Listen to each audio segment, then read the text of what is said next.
Hari ini, 1 Oktober 2024 menjadi penanda bagi anggota DPR RI terpilih untuk dilantik sebagai anggota legislatif periode 2024-2029. Tentu sejatinya kita menaruh harapan yang lebih kepada DPR periode yang baru ini di tengah adanya sikap skeptis publik terhadap parlemen. Tapi sembari berharap dan mendoakan yang terbaik, ada baiknya kita mengetahui sejarah perjalanan panjang Dewan Perwakilan Rakyat di tanah air dimulai dari masa penjajahan.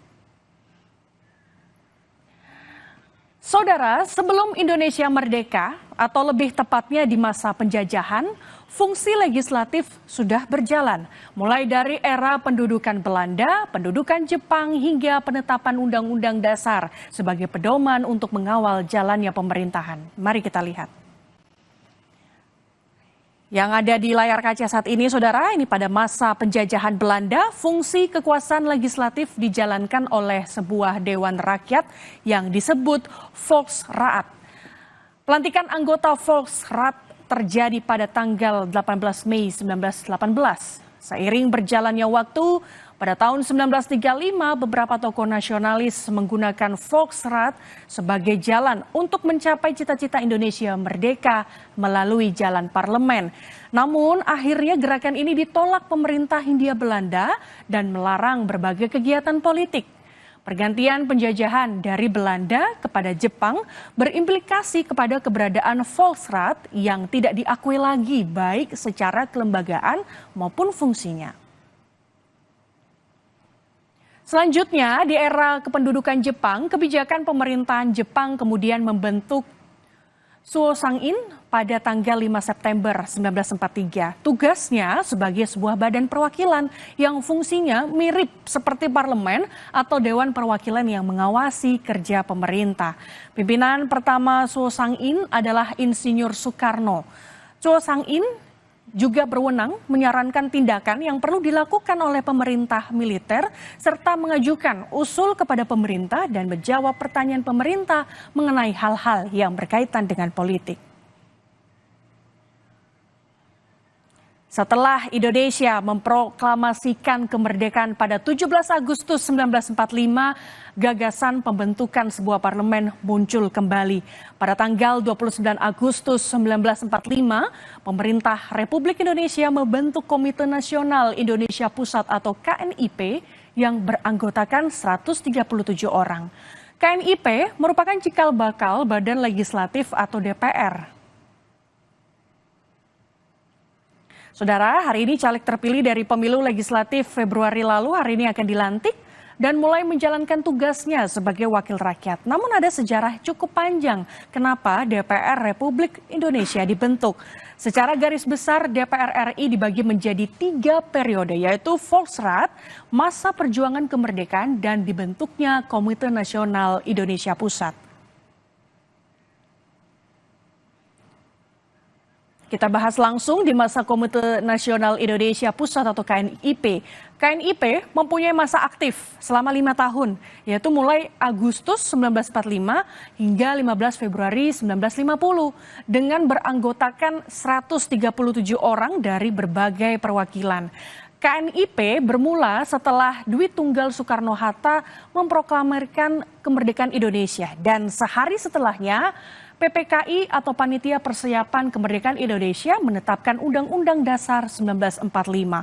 Dimulailah masa peralihan hingga sesuai dengan ketentuan dalam aturan peralihan tanggal 29 Agustus 1945 dibentuklah Komite Nasional Indonesia Pusat atau KNIP oleh Presiden Soekarno yang beranggotakan 137 orang di Gedung Kesenian kawasan Pasar Baru Jakarta. Nah, KNIP ini menjadi cikal bakal lembaga legislatif di Indonesia dan peresmian KNIP tanggal 29 Agustus 1945 diakui sebagai tanggal lahir DPR RI. Ketua pertamanya adalah Mr. Kasman Singodimedjo. KNIP lalu berakhir secara resmi pada 15 Februari 1950. Masa awal kemerdekaan Indonesia masih penuh pergolakan, saudara. Pada masa Republik Indonesia Serikat RIS, badan legislatif terbagi menjadi 2 majelis, yaitu Senat beranggotakan 32 orang dan DPR beranggotakan 146 orang. Hak yang dimiliki DPR adalah hak budget, inisiatif dan amandemen, serta wewenang untuk menyusun rancangan undang-undang atau RUU bersama pemerintah. DPR ini juga memiliki hak bertanya, hak interpelasi dan hak angket, tetapi tidak memiliki hak untuk menjatuhkan kabinet. Periode ini berlangsung antara 15 Februari 1950 hingga 16 Agustus 1950 karena RIS tidak berlangsung lama. Setelah itu diadakan rapat DPR dan Senat pada 15 Agustus 1950 yang menyatakan terbentuknya NKRI. Tujuannya adalah membubarkan negara RIS yang berbentuk federasi. Kemudian saudara, selama periode RIS, DPR berhasil menyelesaikan 7 buah undang-undang. Salah satunya adalah Undang-Undang Nomor 7 Tahun 1950 tentang perubahan konstitusi sementara RIS menjadi Undang-Undang Dasar Sementara Republik Indonesia.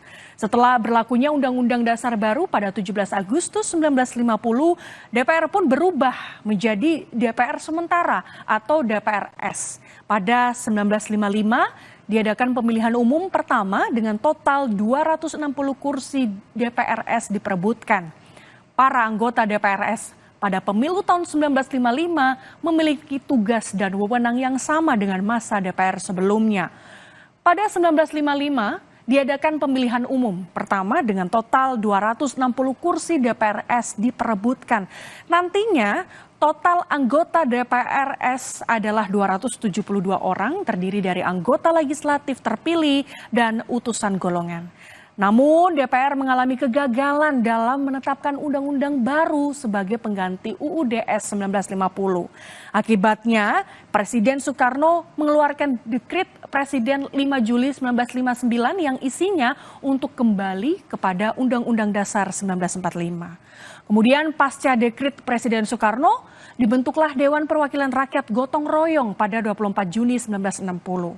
Dewan Perwakilan Rakyat Gotong Royong atau disingkat DPR-GR dibentuk pada era demokrasi terpimpin, beranggotakan 262 orang sebagai pengganti DPR peralihan yang dibubarkan dengan penetapan Presiden nomor 3 tahun 1960. Karena DPR tidak menyetujui RAPBN untuk tahun 1960 yang diajukan pemerintah. Hingga DPR-GR dibubarkan setelah era kepemimpinan Presiden Soekarno digantikan rezim Orde Baru yang ditandai naiknya Soeharto sebagai Presiden Republik Indonesia. Setelah peristiwa G30 SPKI, DPR-GR membekukan sementara 62 orang anggota DPR-GR ex-PKI dan ormas-ormasnya. DPR-GR tanpa PKI masa kerjanya 1 tahun. Berdasarkan ketetapan MPRS nomor 20/MPRS/1966 yang kemudian dikukuhkan dalam Undang-Undang nomor 10/1966, maka DPR-GR masa Orde Baru memulai kerjanya dengan menyesuaikan diri dari Orde Lama ke Orde Baru. Kedudukan tugas dan wewenang DPR-GR 1966 hingga 1971 yang bertanggung jawab dan mempunyai wewenang untuk menjalankan tugas-tugas utama sebagai berikut. Pertama, bersama-sama dengan pemerintah menetapkan APBN. Bersama-sama dengan pemerintah membentuk undang-undang, kemudian melakukan pengawasan atas tindakan-tindakan pemerintah sesuai dengan Undang-Undang 1945. Pasca tumbangnya pemerintahan Presiden Soeharto pada 1988 dan digantikan Presiden Habibie, DPR juga mengalami perubahan. Sejumlah reformasi dilakukan, mulai dari penataan susunan dan kedudukan DPR yang terjadi pada masa Orde Baru disadari tidak ideal bagi demokrasi di Indonesia. Sepanjang perjalanan reformasi hingga saat ini ada sejumlah undang-undang kontroversial yang dibuat DPR dan mengundang kritik hingga aksi demonstrasi masyarakat. Demikian saudara, sejarah terbentuknya Badan Legislatif atau Dewan Perwakilan Rakyat di negara kita. Semoga bermanfaat dalam menambah wawasan kita bersama untuk semakin mengenal wakil rakyat di Senayan.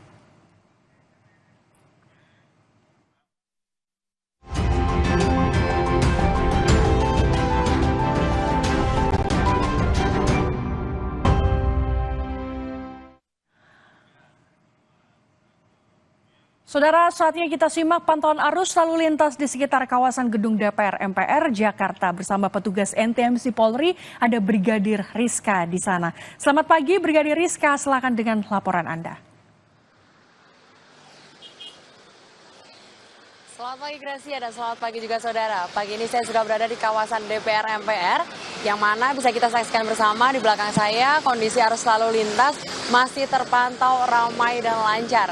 Yaitu dari arah Semanggi yang akan menuju ke Grogol ataupun Slipi, baik melalui jalur arteri maupun via tol dalam kota.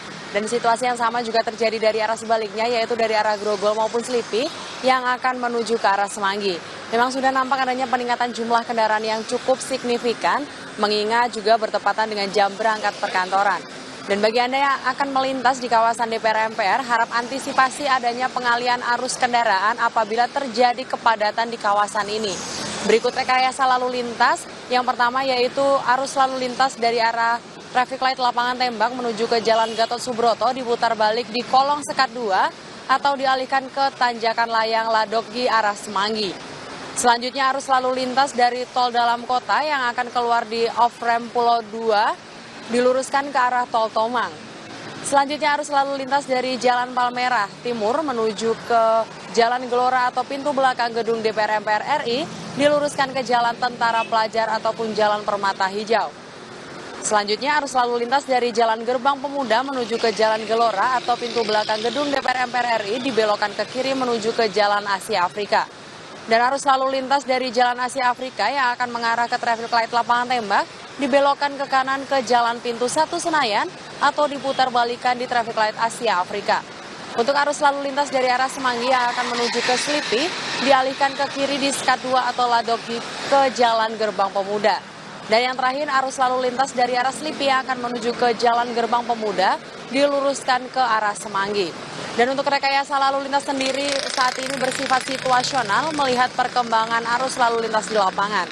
Selanjutnya untuk mendukung pengamanan sebanyak 5.614 personil terdiri dari 4.006 personil Satgas Polda Metro Jaya, 585 personil Satgas Polres, serta 123 personil BKO dari TNI, Mabes Polri dan juga Pemda diterjunkan langsung ke lapangan. Mari selalu menjaga keamanan dan keselamatan serta semoga kegiatan pelantikan anggota legislatif kali ini berjalan dengan aman dan tertib. Dan saudara, perlu kami informasikan juga bahwa berdasarkan data IRSMS dari Korlantas Polri dalam kurun waktu 1 kali 24 jam telah terjadi sebanyak 292 kasus kecelakaan lalu lintas dengan rincian jumlah korban yaitu 39 meninggal dunia, 41 luka berat dan juga 325 luka ringan. Dari 292 kasus kecelakaan tersebut, 72% diantaranya terjadi pada waktu siang hari dan juga 103 kasus kecelakaan lalu lintas terjadi akibat pengendara gagal menjaga jarak aman. Untuk itu kami selalu menghimbau kepada para pengendara agar selalu waspada dan berhati-hati, serta tidak lupa juga untuk selalu menjaga jarak aman kendaraan Anda dengan kendaraan lain demi keselamatan bersama. Dan untuk informasi lalu lintas selengkapnya, kami juga siap melayani Anda di 1500669 atau melalui SMS Center di 9119. Stop pelanggaran, stop kecelakaan, keselamatan untuk kemanusiaan menuju Indonesia tertib dan salam presisi. Demikian laporan dari Brigadir Rizka langsung dari kawasan DPR MPR. Kembali ke Gracia, silahkan. Terima kasih atas laporan Anda, selamat bertugas.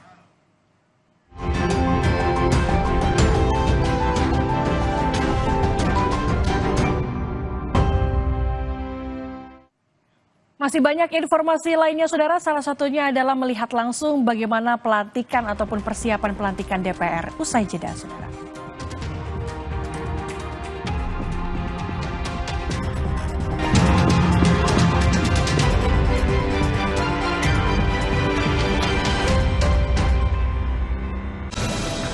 Isu terkini perpolitikan tanah air ramai menjadi perhatian publik. Ada pendapat yang mengatakan bahwa ini ada intervensi kekuasaan.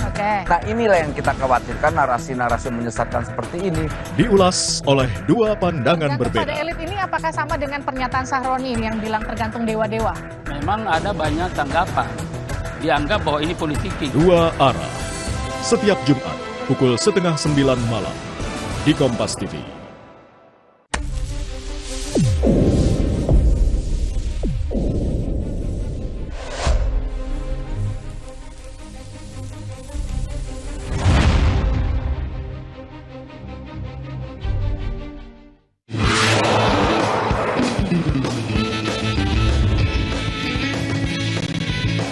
Stand Up Comedy Indonesia 11. Segera di Kompas TV. Main judi online itu ya, kerugian saya itu ratusan juta. Fenomena pelanggaran hukum yang kerap terjadi di tengah masyarakat. Buat sama handphone ya, kata dia gitu kan, buat bukti.